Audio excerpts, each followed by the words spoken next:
Hi everybody, welcome to the Espresso, your daily shot of Chinese words with Catherine Xiang.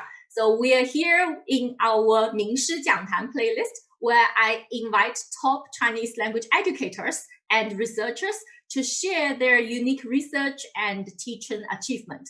So I'm particularly excited to have Professor Liu Lening from Columbia University to join us today. Liu 教授你好, would you like to say hi?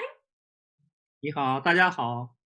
Great, great. I'm so honored to have him here because he's got rich experience, a lot to share with us today about his research. So please allow me to introduce him formally.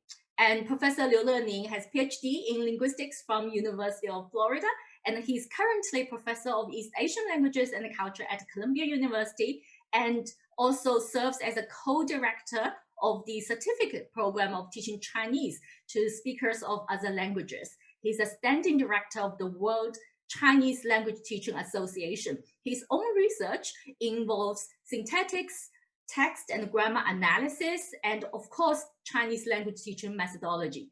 He has published widely in terms of, for example, Chinese language teaching skills guide, and also several other monographs. And he also is the editor-in-chief of Chinese International Education and ed consultant of Chinese language teaching and research and other academic publications. So again, as I said, Professor Liu, really nice to have you here and to share about your research and your unique methodology. So tell us about what you want to share today with our audience. Sure. First of all, thank you so much for inviting me to your forum and for your warm introduction. I'm really pleased and honored to be here and sharing some of my, I wouldn't say insights, but my takings from teaching Chinese to English speaking learners. And today I'm going to talk about the contrastive analysis and its implication or application to teaching Chinese to English-speaking learners. Actually, I want to make this, dialogue kind of more informal. But since you told me I should have the 10-minute kind of formal presentation, so I got a title for my talk here, which is Contrastive Analysis Guided by Student Errors and its implication in teaching Chinese to English-speaking learners. Everybody knows what is contrastive analysis. And contrastive analysis was a language pedagogical kind of research concerning two different languages. And it had a very simple logic, which is the more different two languages are, the more difficult for the speakers of this language to learn another language. And but later, the researchers and scholars found actually that simple reasoning is not true. And sometimes the seemingly same or similar constructions or linguistic forms are even more, challenging or kind of, trickier for the language learners. And so that's why for a short period of time, contrastive analysis was dismissed, or at least, being marginalized in the academic community. However, lately, scholars found that was not right to dismiss contrastive analysis, entirely, because for adult learners, many their errors are caused by native language interference. So lately, we have witnessed some new publications concerning contrastive analysis or language interference. For instance, Professor Yuan Boping from Cambridge University published a paper 2 years ago, and he pointed out the interferences often occur between similar type languages and similar linguistic forms, which is very different from what the contrastive analysis proposed at the beginning. Yeah. And my colleague, Professor Han Zhaohong at Teachers College of Columbia University, published a paper in 2016. And she points out that interference often occur with the linguistic forms that are unmarked in language 1, but marked in language 2. So that means the markedness plays a role in causing the interference. Markedness means some kind of language structure are explicitly marked by certain linguistic forms or linguistic elements. And unmarked constructions without such markedness. And applying their findings to teaching Chinese to English speaking learners, we can see that English Chinese contrastive analysis have some kind of positive contribution to the instruction of Chinese. However, in the past, the contrastive analysis between English and Chinese focuses on syntactic structures mainly. And word usage and discourse structure related research, has been scarce. So today, my focus will be on word usage and discourse structure related issues. And first of all, we should point out that Chinese and English, though one is inflectional language, the other one is isolating language, both have SVO word order at sentence level and modified order at the phrasal level, except the relative clause. Okay. And I have collected a huge amount of errors made by English-speaking Chinese learners.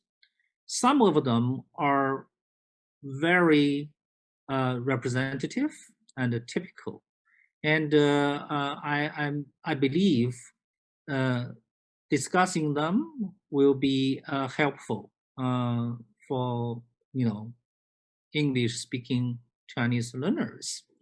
For instance, many English-speaking Chinese learners would misuse or overuse Chinese aspect marker le, and sometimes they take it as a tense, past tense marker, like English suffix ed.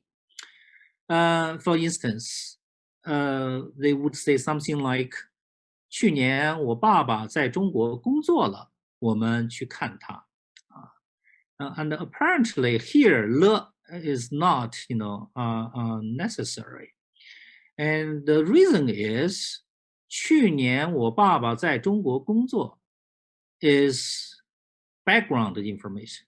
Okay? It is not in the chain of events of foreground. And in that kind of situation, you don't need the at sentence level or after the main verb. You can simply say 去年我爸爸在中国工作，我们去看他. That will be perfect.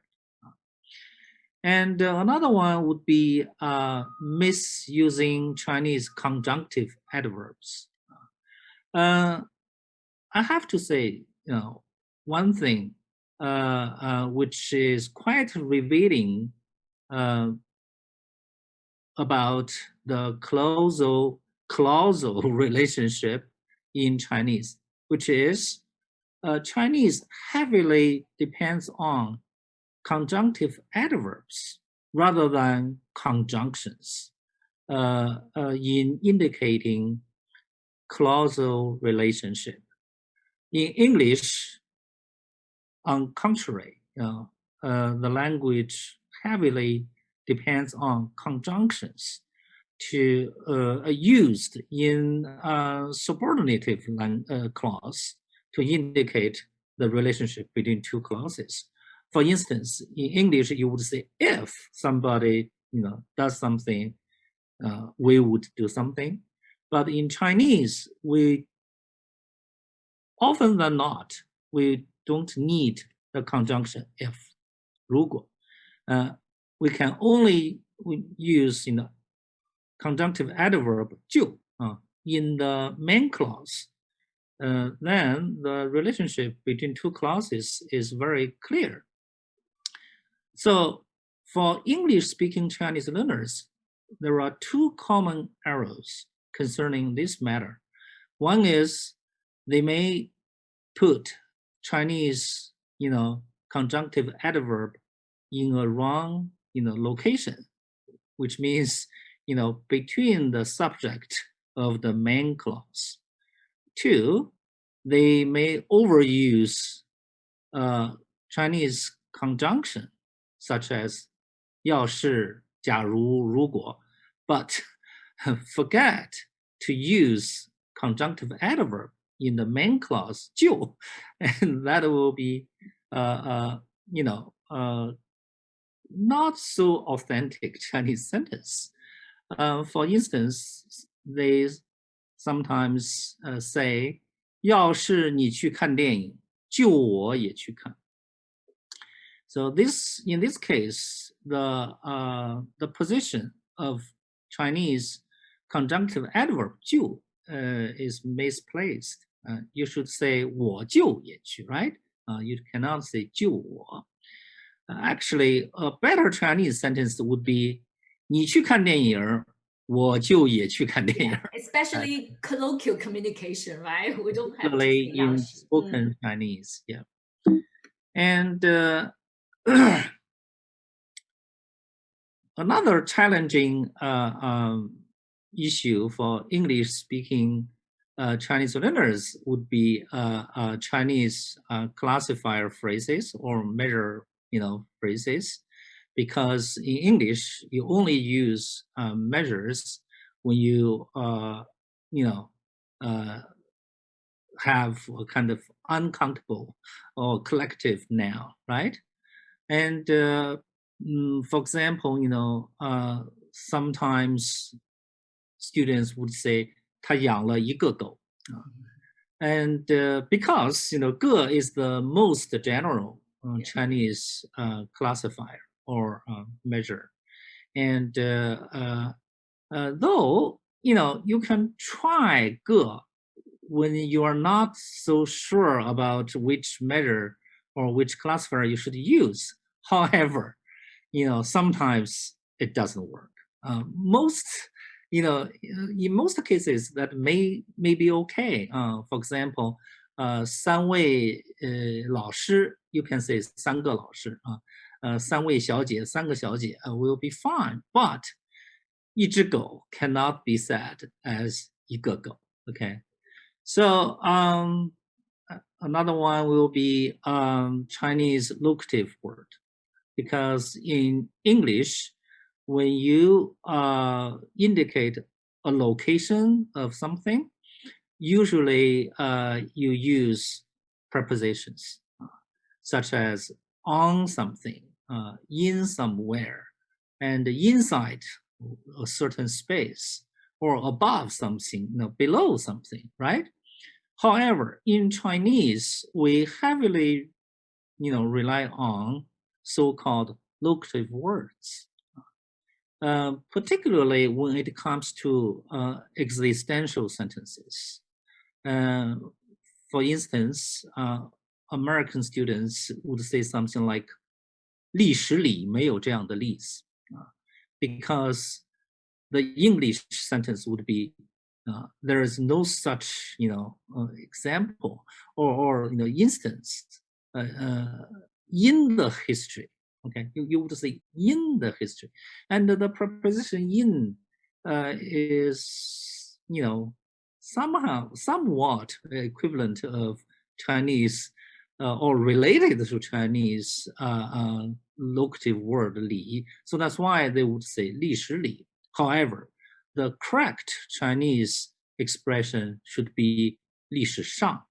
Okay, and certain proper nouns such as 美国、中国, they kind of automatically imply some kind of space. For such nouns, you should not use locative word, not even the preposition. So both sentences here, 美国里有很多中国人 or 在美国有很多中国人, both are incorrect. You should simply say 美国有很多中国人. And the sentence is still an existential sentence. And here 有 does not mean possess or possesses. So this is really tricky. And I truly believe, locative words is something challenging to English-speaking Chinese learners. Sorry, now let's talk about. Can I ask you to repeat? Because I had my phone. I don't know. It was making some noise. Sorry. Oh. Just the last sentence. Okay. So that means the proper nouns such as 美国、中国、英国 or 学校 they automatically imply a certain space. So in that case, you do not need to use locative word when you express, there is something in that space. So the sentence such as 美国里有很多中国人 or 在美国有很多中国人 both are incorrect.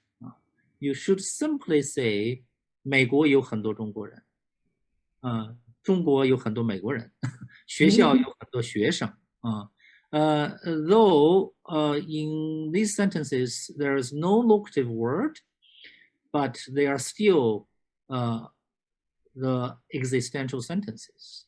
And the verb 有 expresses existence of certain thing in certain place, but does not mean somebody possesses something. Okay, it's not a possessive verb. And now let's talk about a specific word usage from a contrastive analysis perspective. For many English-speaking Chinese learners, even for many Chinese native speakers, they do not know how to differentiate 当 and 做 these two verbs. So sometimes they would say something like 我妈妈教我当一个好孩子. And as we know, the correct sentence should be 我妈妈教我做一个好孩子, right? But the problem is you can say something like 今天他要当爸爸了. Okay? or 他想做一个好爸爸 right? And so this example should be very useful to illustrate the difference between 当 and 做。所以 you say 他今天要当爸爸了。See, 当 usually is used to indicate some kind of profession or social role. Okay? But 他要做一个好爸爸 and when the sentence involves some kind of evaluation or subjective comments, then you should use 做. You cannot use 好. Okay? Though sometimes 做 does not involve such evaluation or subject comment. For example, 我今天去他家做客 doesn't involve that. But when you say 当客, that's totally inappropriate. So 当 and 做 actually quite tricky. And the next one is quite common. The Chinese conjunction 还是 when you use a textbook, the English equivalence of 还是 is simply given as or, but in English you can use or in both affirmative sentence and interrogative sentence, right? However, in Chinese 还是 can usually only used in interrogative sentence. So a sentence like 我暑假去北京学中文还是在纽约实习 is wrong. Okay, you have to say 或者 right? So in Chinese we have two words. One is 还是 another one is 或者. They are equivalent of English single conjunction or. Okay. So another one is very interesting. The word 同意 the English word to agree. And the common errors made by English speaking Chinese learner truly reveal the two common causes of negative interference. One is simply native language negative interference. Another one is a combination of development error and interference of the native language. For example, if somebody say 我同意你 in Chinese, which is common among English-speaking Chinese learners, that's a simple negative interference of their native language. Because in English, you can say, I agree with you, right? But in Chinese, you cannot see that. More interestingly, the sentence such as 我跟你同意 我跟你同意 reveals that here, the English-speaking learners have learned something, in Chinese already. They know that in Chinese, the prepositional phrase should precede the verbal phrase. Yeah, so that's already advanced. Right? At least they didn't say, I 我同意跟你 I agree with you. They know that the Chinese prepositional phrase should precede the verbal phrase. However, they do not know that in Chinese, when you use 同意, you can only agree with somebody's position, somebody's opinion, somebody's comments, what he said, but you cannot use personal pronouns directly. No matter you use preposition, 跟 or not, the sentence is not, correct. The next one is, very familiar to most Chinese instructors. The Chinese verb Tran and Die, right? Many English-speaking Chinese learners would misuse them. For example, they would say, 我忘了穿围巾. 老师对不起，我今天迟到了，因为我忘了穿手表。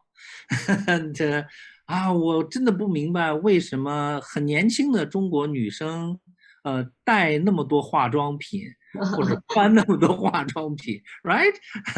All these incorrect sentences point to one, reason.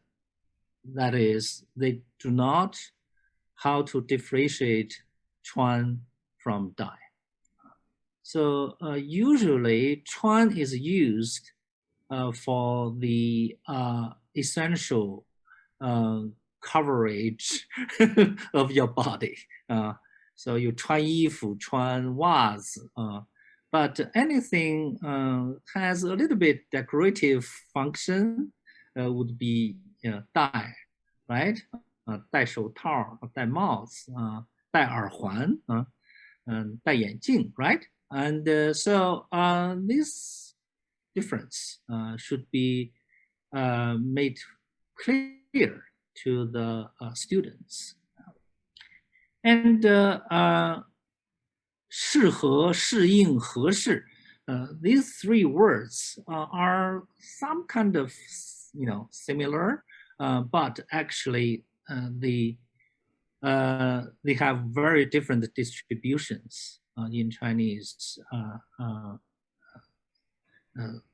sentences. For example, you cannot say 这个工作适应我 or 这个工作合适我. I heard, 这个工作合适我, so often that, so this arrow kind of left a deep impression on me. So we can only say 这个工作适合我, or 这个工作对我比较合适. See, 合适 and 适合, the only difference is the order, right? But 合适 usually is used as an adjective or so-called, adjectival verb. But 适合 is a verb. Okay? It's more like English word fit. Okay. So and when it comes to word collocation, the issue becomes even more complicated. And the students sometimes, got really frustrated. For instance, one thing made Chinese people quite proud these days is the Chinese high-speed train, right? 高铁. Yeah. Okay. 高铁 means high speed or speedy train, right? So students would have, as adult learners, they are, creative learners, and they have the strong ability in reasoning and logical, deduction. So since you have 高铁, this word, so they would say 高铁的速度很高, right? What does 高铁means? It means 很高啊, 速度很高啊. But that's the wrong expression. And you can only say 高铁的速度很快, but not 很高. After you have explained this to students, students would come up with questions such as, why do you call that 高铁? Why didn't you call it 快铁? And you have other expressions such as 高速度发展, 高速发展, right? So you have to tell students, look, we have a matter which is called collocation, okay? And the same, morpheme can appear in quite different, compound words or in different, word collocations. So you cannot, simply, kind of assume by logical thinking or kind of reasoning. So, and another, good example would be 陈旧老, these three words. They all have a sense of being old, right? But, and if you look them up from the 现代汉语词典啊，陈形容词，时间久的、旧的。So that means 陈 and 旧 are exchangeable, Yeah. right? And 旧形容词，过去的、过时的，跟新相对。那么陈right, has the sense of old, and old, of course, right? Is opposite of, new, to be new. And 老 you have 形容词年岁大、时间久的 then immediately 陈旧 Even more confusion. 陈旧老 have something in common, right? However, we can have 陈旧的话题 we can have 陈年老酒 we can have 新陈代谢 we can have 推陈出新 and we can have 陈醋 However, you cannot say 旧醋 you cannot say 老醋 you cannot say 旧年老酒 you cannot say 推旧 or 推老出新 okay? And you have 城南旧事 very famous piece of literature and a movie, right? But you cannot say 陈年陈氏 城南陈氏 or 城南老氏 However, you have 陈芝麻烂谷子 and means old, right?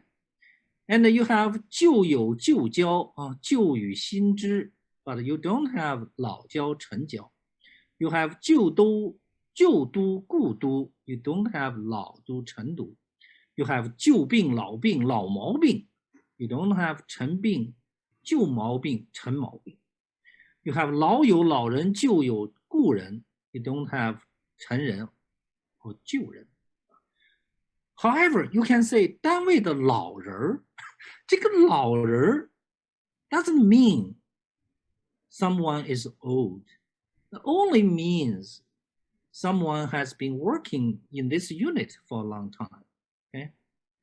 But you wouldn't say 单位的旧人 or 单位的陈人, okay? So what we are going to do as Chinese instructors, okay? So you have to tell the students that you cannot make up Chinese words by the morphemes or words that you have learned. Okay, I learned 旧 and 陈, so I can make something like 陈友. And so it doesn't work. Okay, it doesn't work. So what do you have to do? You have to learn these words as specific word used in specific collocation for specific meaning. So there is no shortcut here. And so that's why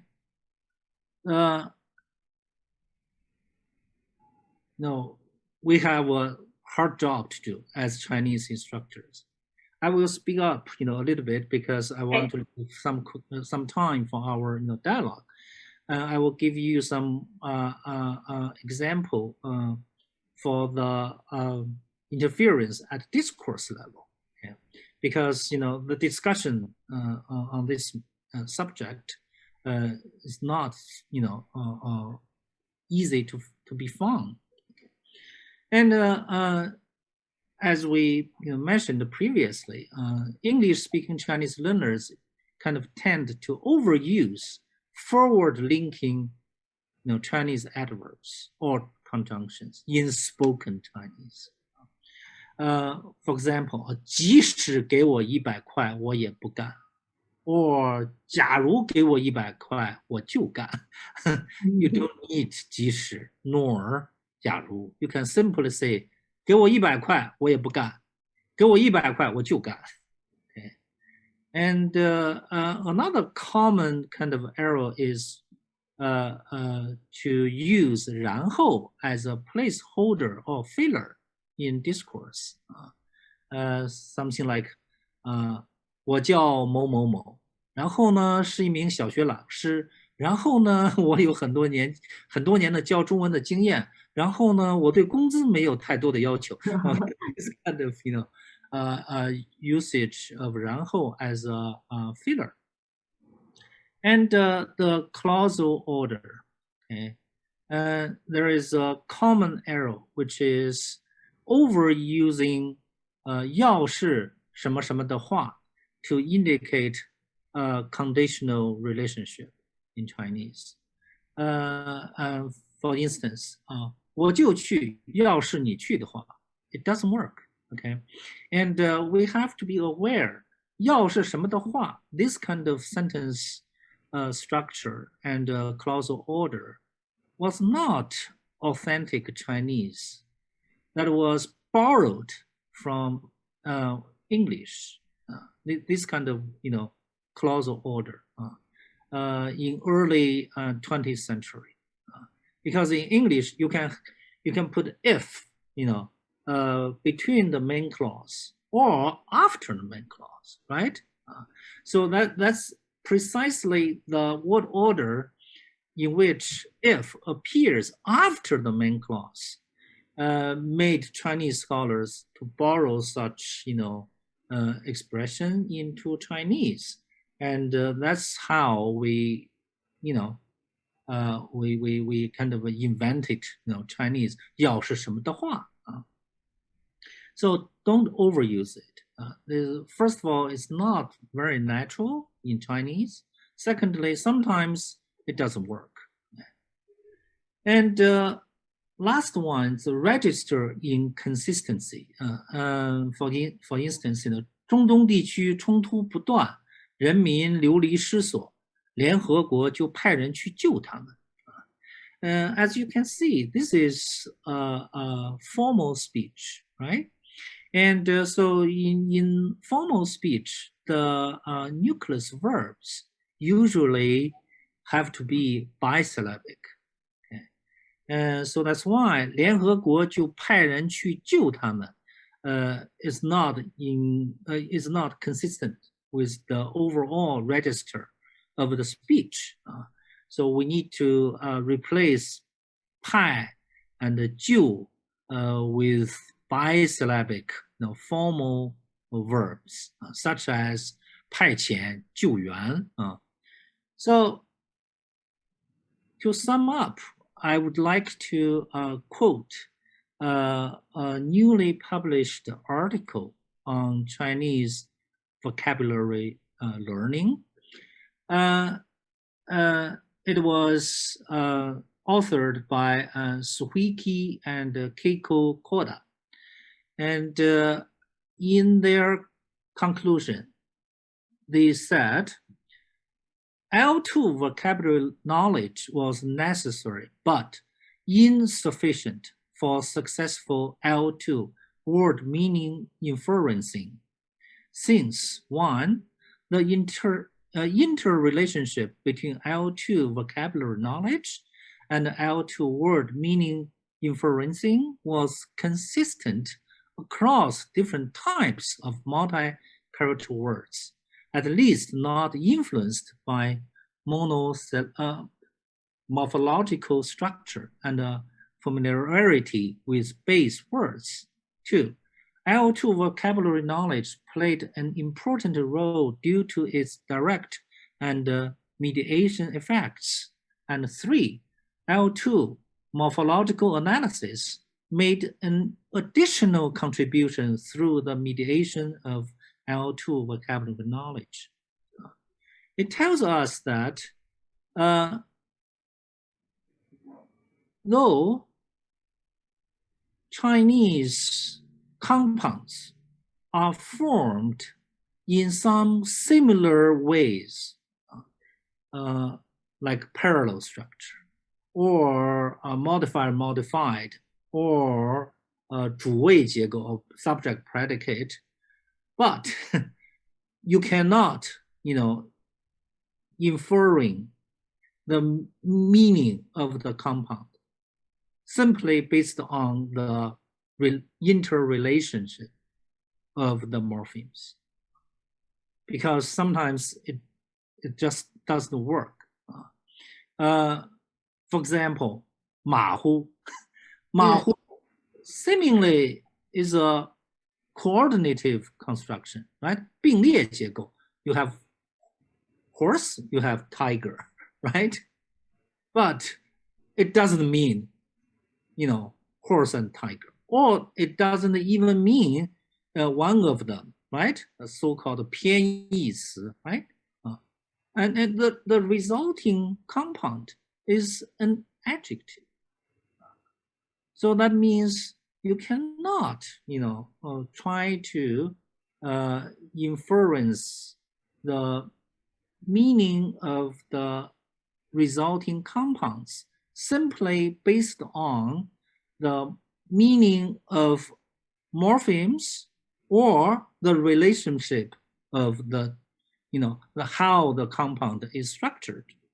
And the overall vocabulary knowledge plays an important role here. Mm. That means, you cannot expect that I will learn Chinese vocabulary faster based on my morphological knowledge of Chinese. So that's why, personally, I do not agree with the position of character-based language teaching. I strongly believe it is misleading. It may help, when students have accumulated a relatively huge amount of words, then you can kind of, sum up, how Chinese words are constructed, but you cannot, expect by applying such kind of knowledge to inferring, new words meaning. Mm. Mm. That's very, dangerous. And Yes. so I would use this one as some kind of conclusion, for this presentation. Great. Thank you so much for sharing. At the beginning of this, conversation, you told me I should offer 3 yes. of tips to English-speaking Chinese learners. Here they are. First, you have to be patient. And at the beginning of your study of Chinese language, you should make sure your pronunciation, particularly your Chinese tones and the word stress or sentence stress are correct. Because language in nature is a set of, sounds used to express meanings. And so if your pronunciation is not accurate and very good, then your some kind of, learned intuition in the target language would not be right. Okay? And if you have a bad intuition in the target language, the more you learn, the more problems you accumulate. And I truly believe what Professor Yuanren Zhao said, 30 some years ago. at the very beginning, you have to make sure your pronunciation is right. If your pronunciation is not right, your grammar won't be right, your vocabulary will have problem. So that's one and the first tip. Second one, just as what I quoted at the end of my presentation, you have to take a word-based approach to Chinese learning. Mm. And you cannot, believe some, scholars who said, Chinese compounds are made by characters. And so by learning some most frequent used characters, you can figure out, unlimited number of compounds. That's a lie, okay? That's a lie, because the same morphemes may have quite different meanings in different compounds. So you cannot, try to take a shortcut, in learning vocabulary. And you can only learn vocabulary in specific language expressions, because it involves, collocation. It involves, the context, right? So even the same word would mean something relatively different in different contexts. So I truly believe what, Wittgenstein said, context is everything. Without context, you even cannot define a simple character. Okay. So that's why I would, I would suggest that don't try to memorize Chinese words by memorizing dictionary or memorizing the meanings of single characters, and then try to inference the meanings of compounds based on the meanings of the component characters. That's not the right way. You should, if possible, you should try to memorize some beautiful, useful Chinese expressions. Okay, recite some wonderful piece of Chinese texts, and you will learn the words appeared in those texts, and you will develop a wonderful intuition in the target language. And then once you have such a solid foundation, the more you learn, the more accurate and fluent you would be. Okay. Otherwise, if your intuition is wrong, your pronunciation is not accurate, maybe you have accumulated a huge number of, vocabulary, but the basic structures of sentences or the, phrases would not be right. The more you talk, the more confused your audience would be. And we often talk about how to motivate students to keep learning Chinese. I would say the rewarding learning experience is the most motivating factor. So it doesn't matter how much you can talk. What matters is how much the Chinese, speakers understand you. If in 1 year you learned, 500 words, but every sentence you say is well received and understood by Chinese people, you will feel wonderful. You'll feel rewarded. But if you have learned, 800 Chinese words in 1 year, but your pronunciation and your sentence structure are so poor, when you talk to Chinese people, they would react like, 什么？你说啥? All like that.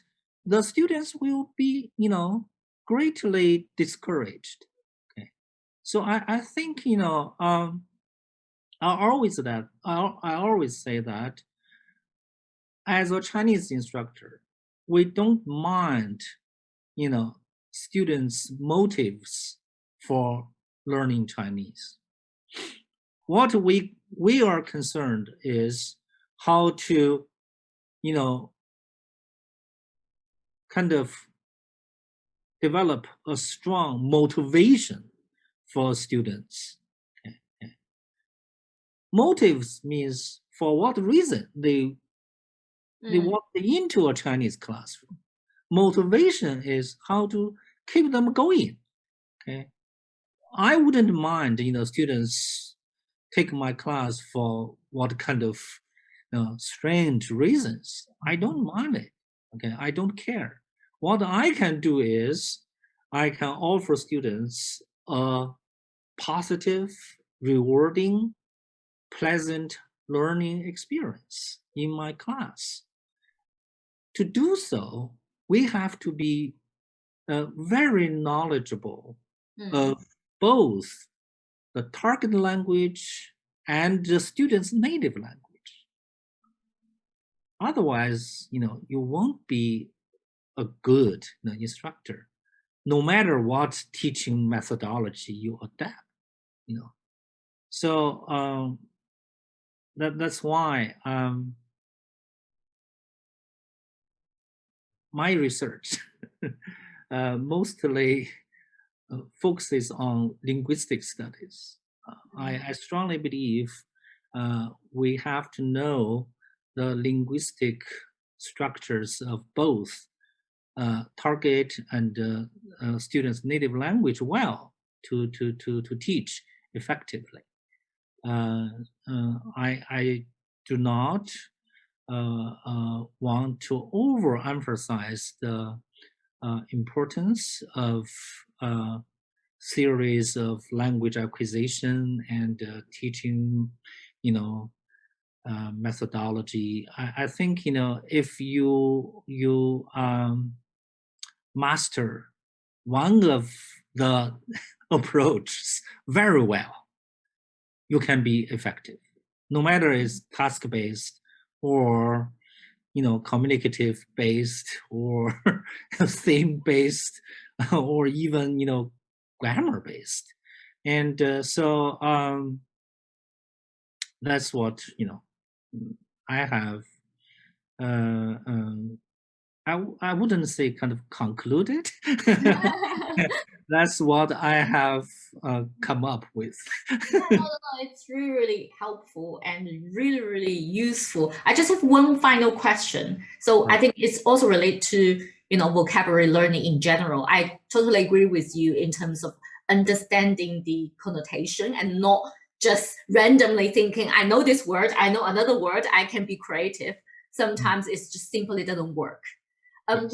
What advice would you give to learners, particularly when it comes to cultural knowledge?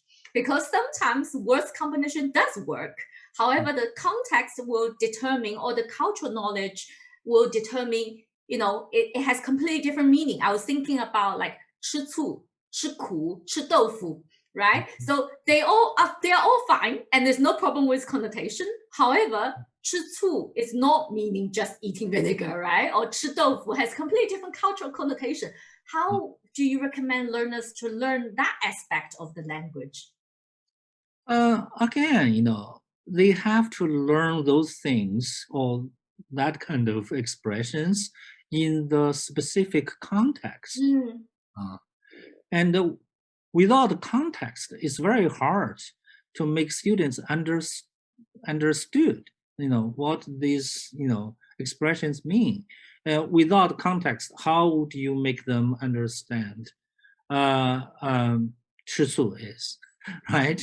And because at surface level, it means drinking vinegar, right? So you have to put that in a, typical context for such expression to make students understand. Okay? So I usually do not overemphasize the culture teaching inside a language class. I think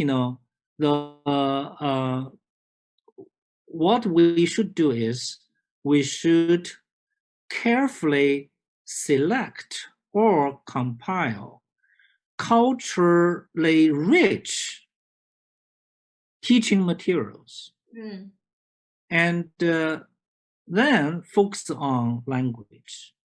So if students truly understand the language of the teaching materials, the cultural part will be, acquired automatically, and without explicit explanations and, taking a lot of time, of a language class from practicing or from, engaging in meaningful conversations. So that's why, and this is true in both, the cases of, teaching a class at lower level and at the upper level. Okay? And for instance, if you compile a very, authentic and culturally rich conversation at the lower level, students will get it. For example, some people talking about how to use ni and nin. Then, for instance, if I write a dialogue between a young, student and an old gentleman, and the students, keeps using nin nin in addressing the old gentleman, and the old gentleman addresses the young gentleman the ni. I think students will get it. They will notice the difference. Yeah, you don't have to talk too much about it. And taking the example 吃醋, if I write a dialogue, which is about a girlfriend who is jealous of the female colleague of her boyfriend, and said something 酸溜溜的, and the student will get it. The one of the character may say something, 哎呀，你是不是吃醋了啊？你怎么还吃他的女同事的醋啊？ And I think students will get it. Yeah, so and because ultimately we want students to be able to use the language effectively, it has to be in the authentic context.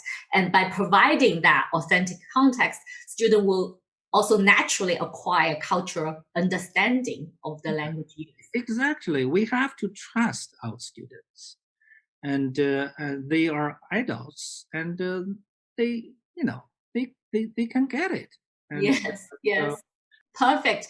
Thank you again. Thank you very much for your time today and sharing a lot of, the research findings, all the errors to, bring the attention to them, but also our lovely discussion and your advice to our students. So thank you very much again. My pleasure. Thank you for having me. Okay. And everybody, thank you for watching. So see you next time. Bye.